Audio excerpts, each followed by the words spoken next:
हम केवल WHO का ही अपोज क्यों करें? ये W से शुरू होने वाली सारी संस्थाएं हमारी बैरन है, महाबैरन है।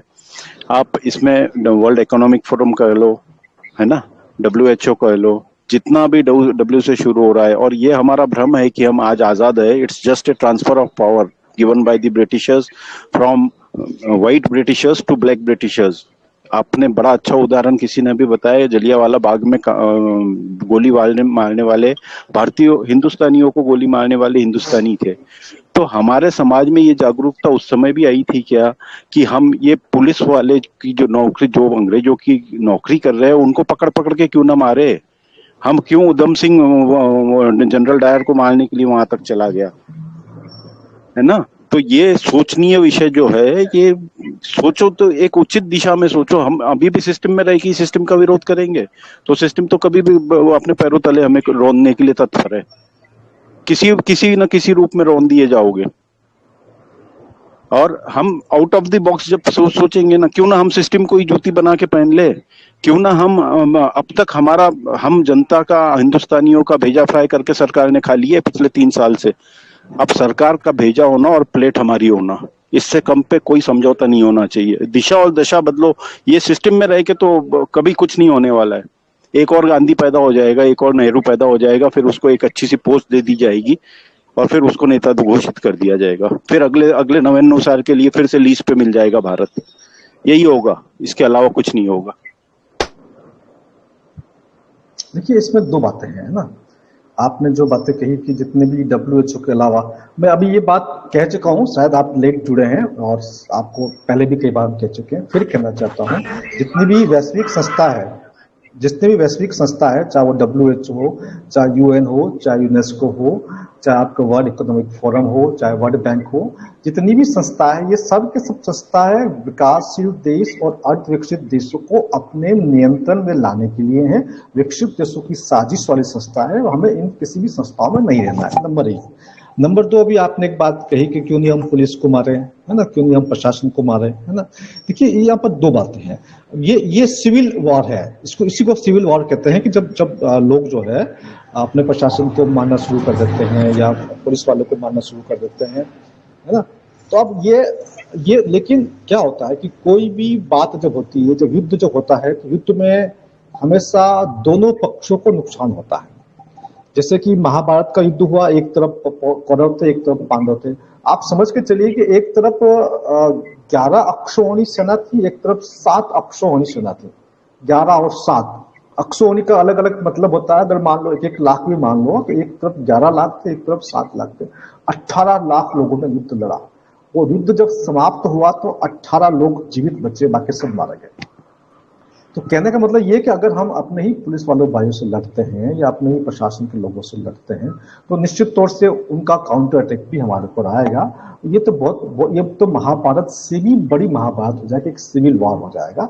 और लेकिन इस युद्ध को टालने के लिए भी भगवान श्री कृष्ण गए थे और बोले कि भैया हमें 5 गांव दे दो, 5 गांव दोगे हम संतुष्ट हो जाएंगे। क्योंकि इतना बड़ा नरसंहार हो जाता है ना। अगर हम आपस में लड़ेंगे तो कितना बड़ा नरसंहार हो जाएगा। सोचिए, हिंदुस्तान में कितने सरकारी कर्मचारी है, कई करोड़ सरकारी कर्मचारी। अगर हम ऐसा शुरू कर देंगे तो ये बहुत बहुत बड़ी बात, दोनों ओर से नरसंहार हो जाएगा, पूरा देश ही खत्म हो जाएगा, इतनी मारामारी और काटफास हो जाएगी। तो हमें शांतिपूर्वक तरीके से मांग करनी चाहिए।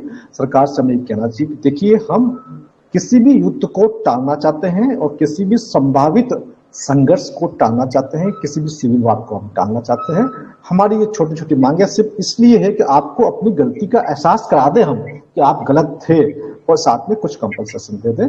तो ये बात को यहीं पर रोका जा सकता है। लेकिन अगर सरकार ने अगर इस बात पर ध्यान नहीं दिया कि जो हमारी जो छोटी छोटी मांगे वो नहीं मानी, तो निश्चित तौर से हो सकता है जो आप बात कह रहे हैं, अगर लोग शुरू कर देंगे तो कौन किसको रोक पाएगा? हम तो किसी को रोक नहीं पाएंगे। मैं थोड़ा सा माफी चाहूंगा तरुण जी। यहाँ एक्चुअली अधिकार आपको थाली में परोस के कोई नहीं देने वाला है। उतने ही अधिकार आपके झोली में गिरेंगे जिसके लिए आप तत्पर रहेंगे संघर्ष के लिए। आप संघर्ष वाला रास्ता ही अंतिम रास्ता है। और हम क्यों ना सरकार कोई जूती बना के पहन ले हमारी। देखो, सब लोग देखो, अपनी बात को समझिए, मेरी बात को समझिए।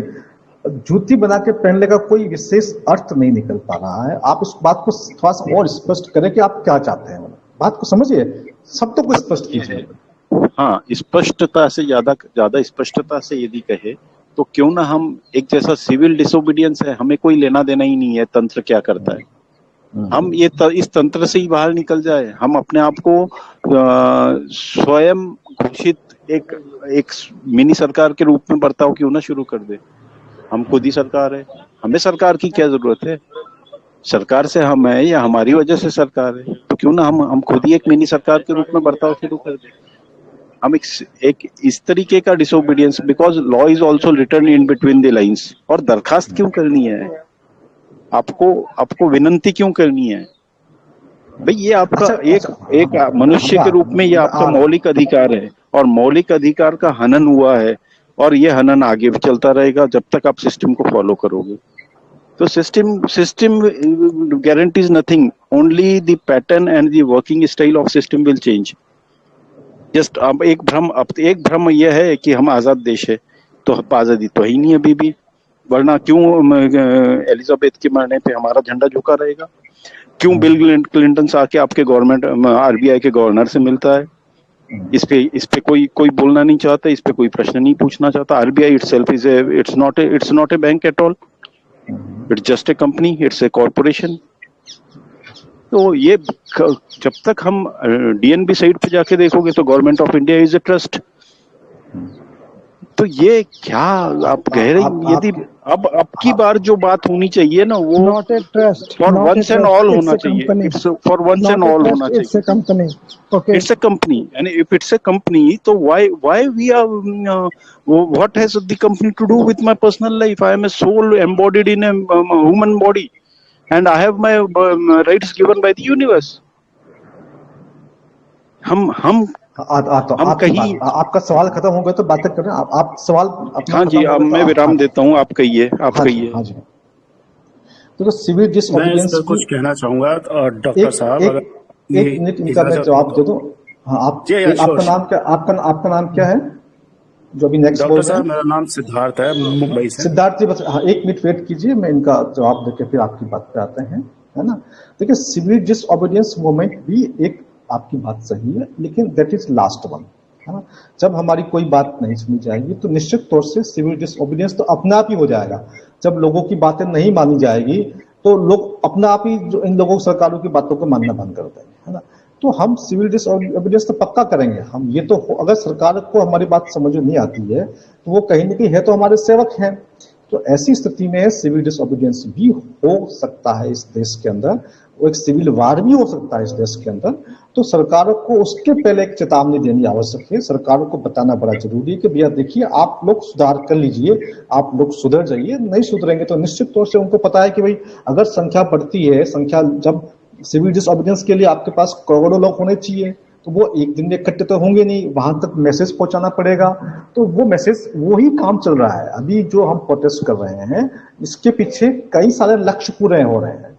मांग भी कर रहे हैं, लोगों को जगा भी रहे हैं, लोगों को यूनाइट भी कर रहे हैं, इकट्ठे भी कर रहे हैं, लोगों को आगे के लिए योजना बता रहे हैं, आगे के लिए तैयार कर रहे हैं। कल को सिविल डिसओबीडियंस हो सकता है, इस पर हम बात कर सकते हैं। तो इन सब चीजों के लिए ही ये तैयारी होती है। कोई भी काम रातों रात एक दिन में सिविल डिसओबीडियंस नहीं खड़ा हो सकता, उसके लिए बड़ी मेहनत करनी पड़ती है। तो निश्चित तौर से ये पहले का फाउंडेशन चल रहा है, तो हम बात करेंगे इसके ऊपर।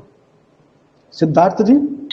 डॉक्टर साहब, अभी जो कर्नाटक में जो सरकार की जो योजना है, उस हिसाब से तो यूनिवर्सल बेसिक इनकम चालू हो रहा है, तो फोर्टिफाइड फूड सभी लोग खाने ही वाले हैं, क्योंकि 90% लोग तो राशन पे अभी जिंदा है ना।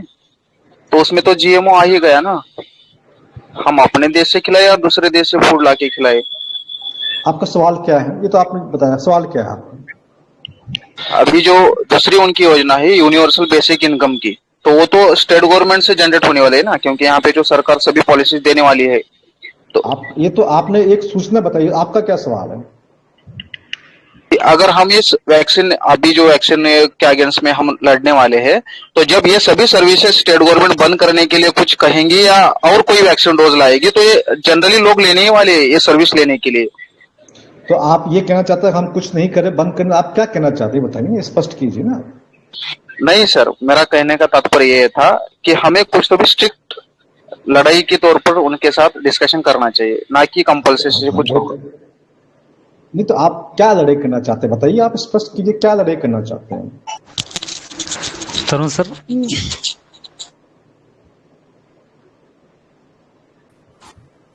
Sir sorry Siddharth to disturb. Sir sorry to disturb. जी इसमें मैं पार्टी अपनी स्टाफ बात का रखना कहना चाहूंगा। ये है कि वो उनका एजेंडा तो चलेगा, देखिए इनकम भी उन्हीं नहीं, का बहुत एजेंडा है, सारे यहाँ लोग नहीं है। बोलेंगे तो बात नहीं बनेगी। डॉक्टर साहब किसी एक को परमिशन दीजिए, सब बोलेंगे तो बात नहीं बनेगी। देखिए सिद्धार्थ जी कुछ कहना चाहते थे, सिद्धार्थ जी हाँ आपकी बात। हाँ, सिद्धार्थ जी को हाँ ले लीजिए। हाँ, तरुण जी बहुत बहुत नमस्कार, और डॉक्टर अभय जी आपको भी नमस्कार। जी और सबसे पहले तो धन्यवाद आपका समय देने के लिए। मैं ये कहना जी चाहूंगा कि कोई भाई साहब ने मरने मारने की बातें की थी, जी जी जिसका मैं सख्त विरोध करता हूँ, क्योंकि जी पुलिस वालों के साथ हमारा जो रिलेशन अभी तक रहा है मुंबई में, वो बहुत अच्छा रहा है, हमें बहुत सपोर्ट मिला है उनसे। अब ये पुराना टाइम 1947 वाला टाइम नहीं है। अभी पुलिस वाले भी समझने लग गए हैं, और किसी विभाग ने इनफैक्ट आजाद नगर जो पुलिस स्टेशन है वहां पे अवेकन इंडिया मूवमेंट के सदस्यों को गिरफ्तार करने की भी बात की थी, जिसे पुलिस ने पूरी तरह खारिज किया और बिल्कुल उनको मना कर दिया कि हम लोग उनको कोई उन्होंने ऐसा काम नहीं किया है कि हम उनको गिरफ्तार करें। वो लोग अपनी सूचना फैलाते हैं और अपना काम ठीक कर रहे हैं, तो हमें काफी अच्छा सपोर्ट है। अंबर जी उस बात के गवाह है, उन्हें बहुत अच्छा सपोर्ट मिलता है, और प्रोटेस्ट भी हमने किए, उसमें काफी पुलिस का भी सपोर्ट था। तो ये बिना मतलब कि वो जो सिविल वॉर वाली बात है उसका मैं पूर्णजोर से विरोध करता हूँ। धन्यवाद, बस इतनी बात। हाँ, सिद्धार्थ जी आपने बहुत अच्छी बात कही है। देखिए अगर सिविल वार होता है तो वो भी हमारे लोग हैं, है ना। चलो पुलिस में तो एक आदमी होगा, लेकिन उसका बेटा हो सकता है मेरा दोस्त हो या आपका दोस्त हो, या उसी की बेटी किसी के घर में शादी भी हो रखी होगी। आप बात को समझिए, है ना। हम एक सिविल वार नहीं कर सकते देश के अंदर, हमें तो प्यार से अहिंसा से ही अपनी बात को कहना होगा। तो उसके हम प्रयास लगातार करते आ रहे हैं। पिछले 3 सालों से हमने बिल्कुल अहिंसात्मक तरीके से एक रिक्वेस्ट के फॉर्म में ही बात करी। मैं आपकी बात से काफी हद तक सहमत हूँ। कोशिश इस बात की पूरी होनी चाहिए, किसी भी प्रकार का वार हो वो अल्टीमेटली दोनों पक्षों को बहुत ज्यादा क्षति पहुंचाता है। तो युद्ध की बात हम न करें, और अगर ऐसा कुछ होना ही है, ऐसा कुछ होगा तो बात की अलग बात है। पहले हमारा सारी कोशिश, सारा ध्यान अहिंसात्मक तरीके से, एक प्रोटेस्ट के तरीके से, शांति से होना चाहिए। बिल्कुल ठीक है, आपकी बात से हम भी सहमत है।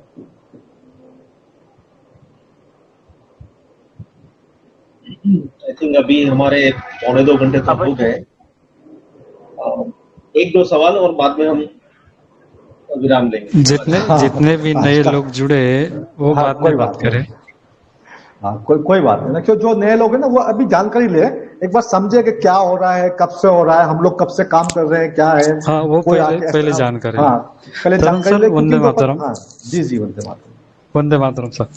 जी, नाम जो क्या भी आपका? लोग सुन रहे, शांताराम। सचिन शांताराम। हाँ, अच्छा, शांताराम जी कैसे हैं? पश्चिम बंगाल से? नहीं सर, महाराष्ट्र से हूँ, नासिक। अच्छा, नासिक से, ठीक है जी। जो भी लोग सुन रहे थे अभी, जो भी लोग आपके साथ बोल रहे थे, उनको किसी को ज्यादा खबर नहीं है कि आप क्या कर रहे हैं क्या नहीं है। आप तो सुना भी नहीं है ज्यादातर। तो सबको यही कहना है कि पहले व्हाट्सएप या टेलीग्राम पे कुछ ग्रुप बनाए, आपकी वीडियो पोस्ट करे और थोड़ा ग्राउंड लेवल पर आपका थोड़ा प्रचार करे, तब फिर ग्रुप बढ़ेगा, फिर जानना मतलब समझ जाएंगे आप क्या कर रहे हैं क्या नहीं। बस मेरा यही कहना था। हाँ, आप बिल्कुल आप ठीक कह रहे हैं शांताराम जी। जो नए लोग जुड़े उनको लग रहा है ऐसा क्यों नहीं हो रहा है, वैसा क्यों नहीं हो रहा है, वैसा क्यों नहीं हो रहा है, उन्हें पता नहीं है वो सब हो रहा है, वो सब करते आ रहे हैं। एक लंबी प्रक्रिया होती है, पिछले कई सालों से हम लोग लगे हुए हैं। जो बिल्कुल नए हैं, जिनको 1 महीना हुआ है, 2 महीना हुआ है, 6 महीना हुआ, जो नहीं जानते हैं, वो पहले अपना रिसर्च वर्क करें, कौन काम कर रहा है, कितने टाइम से काम कर रहा है, किसने कितना काम किया, कैसे काम किया, क्या क्या समस्या आई। उसके बाद में अगर उनके कोई सवाल होगा तो निश्चित तौर से उनका भी उत्तर देंगे। अभय जी, ये सचिन जी कुछ कहना चाह रहे हैं, सचिन जी को ले लीजिए एक बार में। सचिन जी काफी टाइम से बात करना चाह रहे हैं। हेलो सर, नमस्कार। मैं सचिन बात कर रहा हूँ पुणे से। जी जी जी। सर, अपना ये डिजास्टर मैनेजमेंट एक्ट जो है उसके आगे जो इन्होंने लॉकडाउन लगाया था और उससे जो नुकसान हो गया, तो उसका कंपेंसेशन के लिए मैंने कलेक्टर को एक लिखे मतलब ये दिया है, मतलब क्या बोलते हैं उसको, अर्ज दिया है। जो अपना अंबर कोरी जी और अपना जो डॉक्टर क्या एडवोकेट ओझा जी, जो उन्होंने जो एक ड्राफ्ट बना के दिया था, उस ड्राफ्ट को मैंने वहाँ पे कलेक्टर ऑफिस में प्रेजेंट किया है लास्ट ऑलमोस्ट 2 मंथ हो गया, तो उनका मेरे को आंसर मिलना अभी बाकी है। 2-3 बार मैं जाके आया हूँ, तो उनका कहना है कि मेरे पास में कोविड के रिलेटेड 35,000 फॉर्म मिले हैं, पर तुम्हारा पहला ही एक एप्लीकेशन है कि जो इस तरह से मिला है, और इससे आप क्या साबित करना चाहते हो, क्या मिलना चाहते हैं? कुछ मिलने वाला नहीं है, आप हमारा टाइम सचिन जी, सबसे पहले तो मैं आपको बधाई देना चाहूंगा कि आपने एक स्टेप उठाया है ना। आप भले पहले नंबर के हैं, लेकिन आप जो पहला व्यक्ति होता है वही महत्वपूर्ण होता है। बाद में लोग आते रहेंगे, आपको देख करके और लोग आते रहेंगे। नंबर 1। नंबर 2, आपने एडवोकेट नीलेश ओझा सर से बात की है। उनसे बढ़िया वकील, उनसे अच्छा वकील आपको पूरे हिंदुस्तान में नहीं मिल सकता। वो इतने अच्छे इंसान हैं, वकील भी अच्छे हैं, इंसान भी अच्छे हैं, आपके साथ वो जुड़े हुए हैं, इससे बड़ी बात कोई और हो नहीं सकती। तीसरी बात, आपने अंबर जी की बात की, अंबर जी आपके साथ में है, तो ये तो और भी अच्छी बात है। अंबर जी का आपका साथ मिला हुआ है, तो निश्चित तौर से आपको सफलता जरूर मिलेगी। आपके साथ अंबर जी है, आपके साथ में एडवोकेट ओझा सर हैं, और आप खुद इस चीज को लेकर चलेंगे तो निश्चित तौर से काम होगा। आप खुद पे विश्वास बना कर रखें। पहला आदमी ही क्रांति लेके आता। आप पूरे मगर महाराष्ट्र में भी पहले हैं, तो आप वहां से क्रांति लेके आएंगे, और लोगों को बताता रहिए कि मैं हमने ऐसा काम किया, ऐसा काम किया, आप ये करेंगे। आप भी आओ, आप अकेले लड़ेंगे थोड़ी मुश्किल होगी, आप 50 शो को तैयार कीजिए कि भैया तुम भी फॉर्म भरो, तुम भी फॉर्म भरो, और फिर उस पुलिस वाले को बोलो देखो भैया कल तक अकेला था, आज 50 और आ गए हैं, और अभी तुम सुनवाई नहीं करोगे तो 500 और आ जाएंगे, है ना। तो बहुत बढ़िया काम कर रहे हो, करते रहो। आपको लीगल फाइट भी करना है और जमीन पे फाइट भी करना है, प्रोटेस्ट भी करना है। आप यहाँ भी समर्थन दीजिए, 4 जून का भी समर्थन कीजिए। लोगों को बताइए कि दिल्ली में जो जा सकता है वो 4 जून को पहुंचे, और साथ में जो लीगल फाइट कर रहे हैं वो भी करते रहिए। आपको बहुत बहुत धन्यवाद। Thank you sir. हेलो जी अच्छा, ये एक मैडम कौन है? मैडम को ले लीजिए। मैडम काफी टाइम से कोशिश कर रही है, टाइम बहुत ज्यादा हो गया। मुझे तो लगा आज 30-40 मिनट पास होंगे। कैसे आपने बोला 1 घंटा, मुझे लगा 1 घंटा कैसे पास होगा, यहाँ तो टाइम 2 घंटा होने वाला है। जी डॉक्टर साहब, हाँ जी, मेरा हाँ जी। अच्छा, तो मेरे अच्छा हम लोग अवेकन करते, मैंने कई डॉक्टर हमको मतलब कांटेक्ट किया और उनको बोला, तो कई डॉक्टर कहते थे कि उनको वैक्सीन के बारे में पता था, वो they were against the vaccine but they were in favour of mask. तो वो बोलते हैं कि मुंबई, पुणे ऐसे बड़े शहरों में तो बहुत पोल्यूशन है, तो मास्क पहनना चाहिए, मतलब हेल्दी आदमी के लिए भी अच्छा है अगर वो मास्क पहने। तो अच्छा डॉक्टर कैसे, मतलब हम लोग उनको क्या बोल सकते हैं? अच्छा डॉक्टर क्या आप बोलोगे? हाँ, उनको आप ये बोलिए, उनको आप, हाँ मेरे पास भी शिकायत पहले भी आई है। ये जो आपने बात की, हम 3-4 साल से काम कर रहे थे, हमारे पास कोई नया सवाल नहीं है, वो सब चीजें पहले आ चुके हैं, हम समाधान कर चुके हैं। ऐसा ही एक डॉक्टर मुझसे टकरा गया था, मेरे से भी डॉक्टर टकरा गया था। बोला यार डॉक्टर साहब, कम से कम मास्क से, ये पॉल्यूशन से तो बचेंगे। तो मैंने कहा डॉक्टर साहब एक बात बताइए, आप पॉल्यूशन से बचना चाहते हैं तो ये आपको जो पॉल्यूशन से बचने की आपके बात को दिमाग 2020 में आई है क्या? 19 में क्यों नहीं आई? 18 में पॉल्यूशन कम था, 17 में पॉल्यूशन कम था। तो बेसिकली उनसे पूछिए कि आप ये सिर्फ पॉल्यूशन का बहाना कर रहे हैं या आप गाइडलाइंस के पालन करने के लिए बहाना ले रहे हैं। अगर पॉल्यूशन था तो 18 के अंदर भी था, 17 में भी था, 16 में भी था, तब क्यों नहीं लगाया आपने मास्क उसको? तो वो बेसिकली पॉल्यूशन का बहाना ले रहे हैं ताकि उनको सरकार से कोई प्रताड़ना ना मिले, कोई पुलिस वाले आके इनको नहीं करे, कोई उनके ऊपर कोई केस नहीं हो जाए। वो सिर्फ बहाना कर रहे हैं। उनको आप समझिए कि आप पॉल्यूशन का बहाना कर रहे हैं। अगर आप पॉल्यूशन के पक्ष में होते तो आप पहले भी लगाते और ये महामारी खत्म हो जाएगी उसके बाद भी लगाएंगे, है ना। तो इसलिए आप जब उनको आप ये बात समझाएंगे तो वो आपकी बात को मानेंगे, बोलेंगे हाँ हम बहाना कर रहे हैं, तो फिर वो आपका मास्क हटाएंगे। ओके और दूसरा एक आपके आंदोलन में केम ट्रायल्स का भी मुद्दा रहेगा क्या? और एक पॉइंट है, मिलिट्री के जो भी बड़े बड़े अफसर रहते हैं ना, एक बख्शी साहब करके है, एमपी से है शायद, बहुत अच्छी बात करते थे, उनसे कोई ऐसे अपने इधर से है क्या कि जाके मिले? क्योंकि मैंने जब भी मिलिट्री के जो लोगों का नंबर मुझे मिला और मैंने उनके साथ बात करने की कोशिश की, बख्शी साहब नहीं और कोई लोग है, तो वो लोग ऐसा उल्टा बात करते हैं, मतलब ऐसा लगता है कि ये लोग को सब पता है और ये जानबूझ के मतलब वो सामने वालों को शामिल है क्या? तो ऐसे बख्शी साहब जो लोग रहेंगे तो हमारे एक बात आपने बोली, कैम्पट्रेल की बात बोली, है ना। अभी हम जिस 11 मुद्दों को लेकर चल रहे हैं उनके साथ में काफी लोगों ने और मुद्दे बताए हैं। कैम्पट्रेल का मुद्दा बताया है, जीएमओ का मुद्दा भी सामने आया है, हार्ट का मुद्दा भी सामने आया है। लोगों ने कहा है कि भैया सोने चांदी के सिक्के दोबारा चलने चाहिए, स्वर्ण मुद्रा रजत मुद्रा होनी चाहिए, है ना। उसके बाद में और भी कई तरह के मुद्दे हमारे सामने लोगों ने डिस्कशन किए हैं। तो ऐसा नहीं कि 11 मुद्दे ही रहेंगे, भविष्य में ये मुद्दे बढ़ सकते हैं। अभी आपने सजेस्ट किया, कई लोगों ने सजेस्ट किया, हम 4 जून को चर्चा करेंगे और प्रस्ताव रखेंगे। अगर प्रस्ताव पारित हो जाता है तो अगली बार जो होगा 4 जून के बाद में, उसमें मुद्दों की संख्या बढ़ जाएगी। और भी कोई मुद्दा आपके दिमाग में है, निश्चित तौर से हम खुले दिमाग से, खुले दिल से इस पर चर्चा करेंगे, है ना। और ये आपने बात की आर्मी की। दूसरी बात, आर्मी के साथ हमारा कोई विशेष इतना संपर्क नहीं है। मैंने बहुत कोशिश की कई लोगों से बात करने की, लेकिन आर्मी का एक माइंड सेटअप अलग होता है। वो बस यस नो राइट लेफ्ट, उनका इतना ही दिमाग होता है। सदी उनके पास ज्यादा सोचने की ताकत होती नहीं है। बस चलना है तो रुकना है, क्योंकि वो एक प्रकार का रोबोटिक बिहेवियर करते हैं। उनको समझाना थोड़ा मुश्किल काम है, लेकिन फिर भी हमने कुछ आर्मी के लोगों को समझाया है तो वो मान गए हैं। और हम कोशिश लगातार करते रहेंगे तो कहीं कहीं वो लोग हमारी बात को स्वीकार करेंगे। ओके, ठीक। डॉक्टर साहब मैंने कहा लगता है 2 घंटे होने आए हैं। और वैसे आज की चर्चा बड़ी महत्वपूर्ण चर्चा रही और मुझे उम्मीद नहीं थी। मुझे लगा कि 1 घंटा कैसे पास होगा, अब तो 2 घंटे होने आए। तो अब मुझे लगता है कि शायद अब समय हो गया है। अच्छा ठीक है, एक सजेशन देना था यहाँ पे जी। बिल्कुल बताइए। हाँ, आपको लास्ट मौका दिया। हाँ लास्ट मौका। चेतन जी बोलिए। कंपनसेशन, हाँ, जिसको भी वैक्सीन कंपनसेशन, जिसको भी साइड इफेक्ट हुआ है, जिनको भी केसेस करने हैं और जिनका भी डिजास्टर मैनेजमेंट एक्ट के थ्रू जो भी लॉकडाउन में नुकसान हुआ है, उसके बारे में कोई भी जानकारी चाहिए तो मुझे कॉल करे। मैं अवेकन इंडिया मूवमेंट का वॉलंटियर हूँ। वेबसाइट पे भी मेरा नाम और मोबाइल नंबर है, ठीक है। चेतन मेरा नाम है, चेतन गावड़े। मेरा मोबाइल नंबर है 8879592924। कोई भी क्वेरीज हो, कलेक्टर से क्या बात करना है, कौन से उनको डिटेल्स प्रोवाइड करने हैं, कौन से क्वेश्चन आ सकते हैं, उस सब का जानकारी मैं आपको दे सकता हूँ। और हम ज्यादा से ज्यादा वैक्सीन कंपनसेशन अगर फाइल करते हैं पूरे देश भर से, अगर हम 100 या 150 भी फाइल करते हैं तो उस पर एक सुप्रीम कोर्ट की जजमेंट की समिति बैठकर हम उस पे हम कंपनसेशन निकलवा सकते हैं, क्योंकि गवर्नमेंट से हम उसके ऊपर। चेतन जी आप बिल्कुल ठीक कह रहे हैं। और हाँ, आप कुछ और कहना चाहते हैं? जल्दी बताइए, क्योंकि टाइम बहुत लंबा हो गया ना। वही तो हम 100 से 150 अगर केसेस करते हैं पूरे भारत भर से, तो एक सुप्रीम कोर्ट का जजमेंट, बहुत अच्छी जजमेंट बैठकर वहाँ पे सुनवाई हो सकती है और सारे केसेस पूरे भारत भर से उसमें टैग हो सकते हैं और उसमें जल्द से जल्द कंपनसेशन मिल सकता है। और जो अधिकारी है, आधार पूनावाला बिलगेट्स है, वो जल्दी जेल में जाने की संभावना है।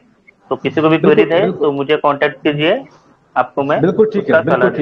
आप लोग सबको दोबारा सुन लीजिए। ये चेतन जी हैं, चेतन जी एआईएम के वर्कर हैं और ये बहुत अच्छा काम कर रहे हैं। इनसे आप जुड़िए। और भी लोग हैं एआईएम के जो काम कर रहे हैं। एआईएम इस मुद्दे को लेकर के एक लीगल बैटल लड़ रहा है और मुझे लगता है बहुत अच्छी तरीके से काम हो रहा है।